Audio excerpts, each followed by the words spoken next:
Khatodara police station વિસ્તારની કબીરકુંજ સોસાયટીમાં થયેલ નોકર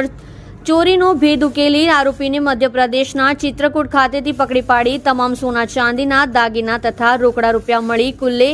₹7,20,000નો મુદ્દામાલ રિકવર કરતી Khatodara police surveillance team police inspector Shri I.M. Huddad Khatodara police station Surat શહેર તથા police inspector Shri R.R. Makwana Khatodara police station Surat શહેર નાઓના માર્ગદર્શન હેઠળ નાસ્તા ફરતા આરોપીઓ પકડી પાડવા સારું સૂચના થયેલ હોય જે અનુસંધાને ખટોદરા પોલીસ સ્ટેશન પાર્ટે ગુના નંબર 2024 એપિકો કલમ 381 મુજબના ગુનાના કામે આરોપી નોકર તરીકે કામ કરી સોનાના ઘરેણા તથા રોકડા રૂપિયા મળી કુલ ₹7,20,000ની મત્તાનો મુદ્દામાલ ચોરી કરી નાસી ગયેલ હોય જેઓની તપાસ કરતા ટેકનિકલ તથા હ્યુમન સોર્સિસના આધારે આરોપીનું લોકેશન મધ્યપ્રદેશના ચિત્રકૂટ ખાતે આવેલ હોય જેથી સદર આરોપીને પકડવા સારું સર્વેલન્સ સ્ટાફના assistant head constable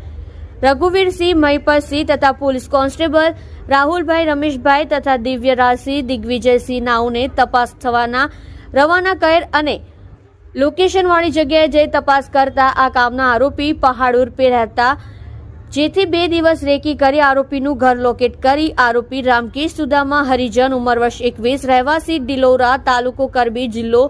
Chitrakoot thana કરબી ઉત્તર પ્રદેશને પકડી પાડી અત્રે ખટોદરા પોલીસ સ્ટેશન ખાતે લાવી